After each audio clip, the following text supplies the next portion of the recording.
Hey everybody, my name is Josh with the community team at TinyBuild, and I'm here to go over a few quick tips and tricks to get you started in the early access version of Cartel Tycoon. So the first thing I wanted to go over was the difference between dirty money and legal money. This is actually a pretty cool mechanic in Cartel Tycoon. It really plays into the fantasy of running your own cartel, in that dirty money is generated by selling your products at the various export points on the map. In this case, we have a seaport over here that I've just enabled to regularly ship our... What are we shipping out of here? I think we have opium coming into this. But anyhow, that's generating dirty money, which we can use to grow our empire or pay our lieutenants, and a number of other things. But in order to turn that into legal money, we must first launder it at one of our city facilities. Like in this case, we have a circus right here that we've been using to launder in this region.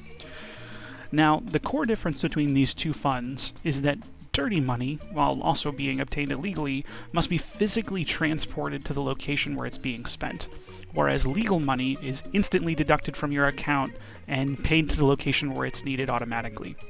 So a quick example of this, if we wanted to build a couple opium farms down here on this map, we have an option to spend dirty money or legal money to do so. You'll note that if we spend legal money and attach it to this road, the construction will begin automatically.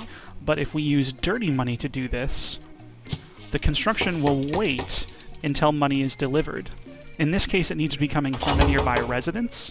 And because there's no nearby residence, no money is automatically being distributed.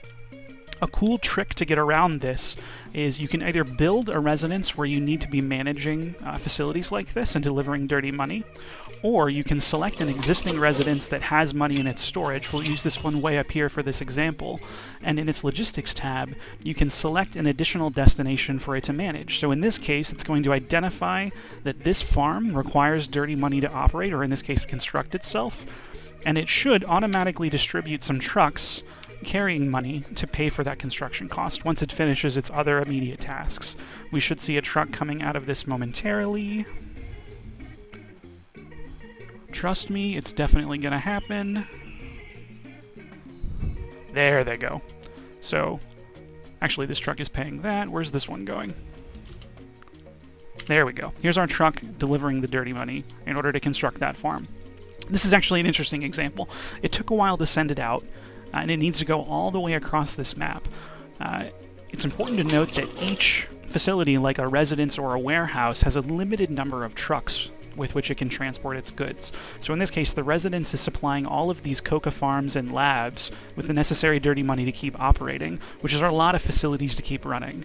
And then when we ask it to pay for this farm on the other side of the map, that truck needs to travel all the way over there in order to begin that construction. And while doing so, that truck is unavailable for other tasks. So this is a cool tip in order to deliver the initial construction costs, but it's probably not a good idea to keep this farm connected to this residence long term, as it's going to limit this residence's ability to manage the buildings that we're focusing on. So a better solution might be using legal money to construct another residence in the area that we're trying to maintain.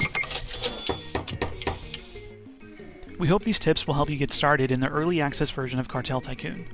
For additional tips, game updates, and more, be sure to follow us on social media, join the official Cartel Tycoon Discord, and subscribe to our channel on YouTube.